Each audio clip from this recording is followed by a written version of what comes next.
first I found it hard to describe my own teaching philosophy. How do I put together everything I have experienced, and what do I really believe in? It's not a simple task to put that into a 10 to 12 minute video. And how do I get all this information? But that's it.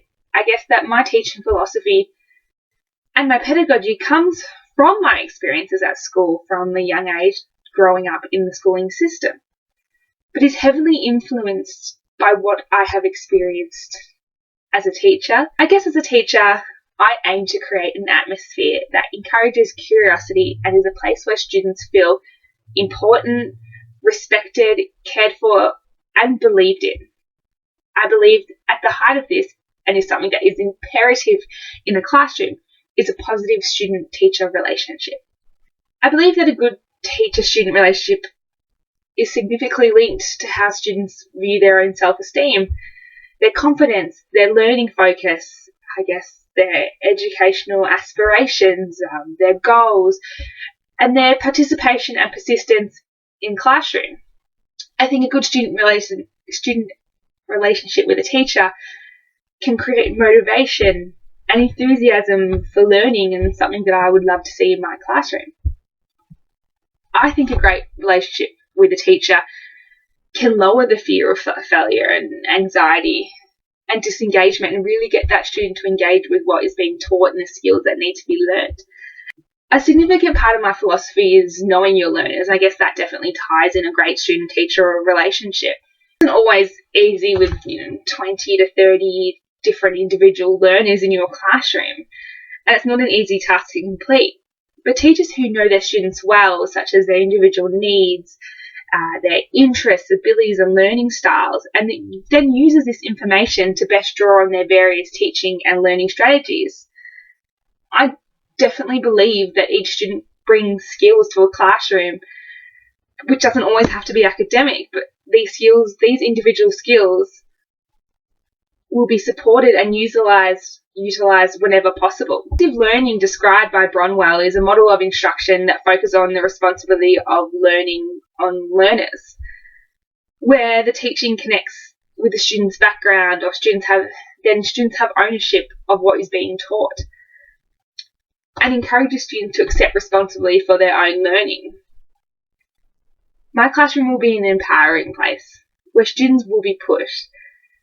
Such as the theory of Vygotsky's social constructivist, I believe that knowledge is co-constructed and that individuals learn from one another. I think important to healthy adolescent development is this, because when students work with me and work with peers, they're interacting with people and therefore can learn from each other and also learn social skills, another thing that I believe is very important to teach to young students these days. The ACEL Teaching Standard 1.5 calls for teachers to differentiate teaching to meet specific learning needs of students across a full range of abilities. To look a little deeper into this standard, it asks for graduate teachers that need to demonstrate knowledge and understanding of strategies for different teachings to meet specific learning needs of students across a full range of abilities. I believe it is an important skill for teachers to be able to meet every individual need of the students across a wide range of abilities in the classroom, from students who need more support to students that need to excel. I think that teachers can learn this by knowing their learners, knowing with that student-teacher relationship how the learner learns in the classroom, and be able to adapt that to the program or the lesson.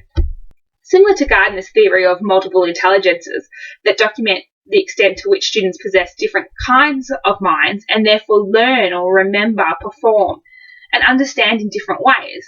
I also believe that students never learn in one particular way, and that we need to challenge an educational system that would assume that everyone can learn from the same materials.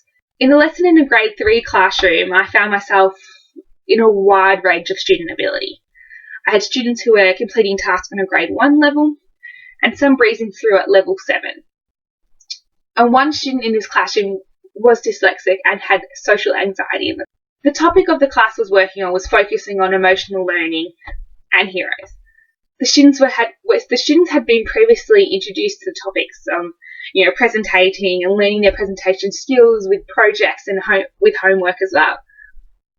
I will admit I found this daunting. How was I going to get to set a project on role models with such a vast classroom? Originally, students were told to choose a supporting role model. This role model had to be in the sporting field and was wanting to be an Australian.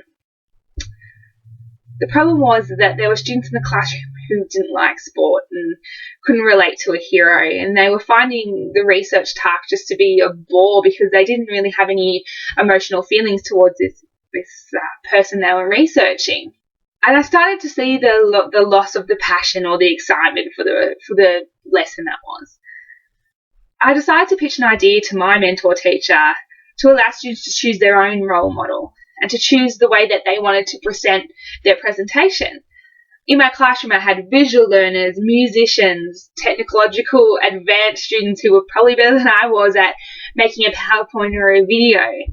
I had students who were artistic and that had interests that ranged from science fiction to cars to music to fashion, just to name a few. This kind of learning is supported by the work of theorists such as Pidgeot or Brunner or Paperet. Students were not given an answer and they had to make a role model presentation using a technique of discovery learning, which is very inquiry based and considered a construction of a theory based on of education. The students would present a presentation that they wanted to. They were able to adapt to what they needed, to how they wanted to learn. This result was great. It's one of the things I'll always remember about teaching, that I could see the passion in these students about the topic they wanted to choose, and the work effort and workload that went into these presentations were outstanding. I had kids who made videos, who made PowerPoints. I had a role play, and we were able to adapt the outcome of creating a presentation, but just changed the way that the assessment was formed. We were able to differentiate the learning, and I just think it got the best out of the students. The Australian Teacher Standard 4.5 looks at using ICT safely, responsibly and ethically. As a graduate teacher, it is expected to demonstrate an understanding of the relevant issues and the strategies available to support safe, reasonable and ethical use of ICT in learning and teaching. This played a big part of my previous placement. This year in my class and the whole of grade 5 had been introduced to an iPad program. This has given me an insight and the opportunity to see how a program is set up and the problems or issues and ethics based that have been involved. It is important to teach students about internet safety in a society where technology is all around us and all around our students. These are important skills to have in a modern day world. The issues faced with the iPad program was that parents were sending their students to be safe on our school network. Social media was a problem to begin with. There was very limited firewalls connected to the iPad, so students could use applications such as Instagram to send messages in class. In a world where social media plays a large role in communication, it was important for students to learn the different kinds of ways you can communicate online, and that once they put something on the internet, it's there to stay and they can't always get it back. As theorist Edward Ford looks at the responsible thinking process, the theory, if properly used, is designed to teach educators how to teach students to develop a sense of responsibility for their own lives and to respect the lives of everyone around them.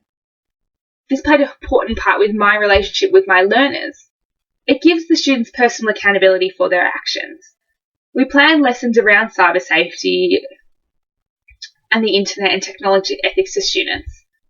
I was lucky enough to be included and run the lessons on topics such covered as digital media literacy, positive online communication, peer and personal safety, and e-security. It is not only ethics and safety for students that this Australian standard covers, but how the use of ICT is used by teachers. The responsible use of ICT in the classroom can range from using appropriate videos in the classroom, but also modelling correct behaviour. Bandura's social learning theory states that people learn from one another via observation, imitation and modelling. And this is important with behaviour modelled by the teacher in the classroom. I had to model correct behaviour online to have that relationship with my students to show that this is true what I'm asking of them.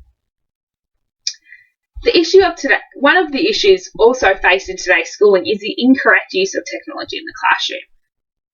The use of ICT in the classrooms is only effective when used correctly.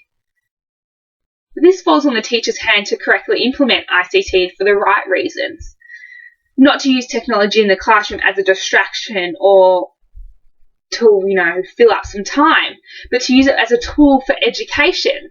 And with the endless possibilities that we have at the moment with our curriculum and the resources that we can gain online, it is imperative for teachers to use it for the correct tools and to enhance their learning and to enhance their students' engagement in the classroom. The Teaching Standard 2.3 Curriculum Assessment and Reporting states that graduate teachers must be able to use the curriculum, assessment and reporting knowledge to design learning sequences and lesson plan. The best example of using curriculum, assessment and reporting altogether was found in my previous ETP unit. In this unit, I used the Australian curriculum to plan a sequence on fractions. This sequence had to meet all of the Ausval standards for grade 5 and allow my differentiation on other levels. This links back to my own philosophy of knowing my learners. Knowing that not all my learners in grade 5 will learn on a grade 5 level. So having to adapt my teaching to be able to get the full out of each student by challenging them but not making it too hard that they become disengaged. In this unit, the assessment task was a summative assessment in which students completed an online test on fractions and decimals. At the start of the sequence, there was a pre-test done online using essential assessment. With this information that was given, with the completion of the test, I was able to group students into booster groups, which was based on ability. With this information that was given by the completion of the test, I was able to group students into booster groups, which was based on ability level of the pre-test. The students were given their test results and consulted one by one. This is going back to my philosophy that allows students and the teacher to speak about each child's learning, look at the different skills that need to be improved, and allow the student again to take a sense in charge of their own learning. This way we weren't going over things that the students already knew, or we weren't wasting lessons on teaching different topics to students who may have already grasped it, or not giving enough time for students who didn't understand it yet. This assessment task allowed me to go from Ausvals to assessment to reporting and then taking this information back to Ausvals and showed me how it is all connected as one.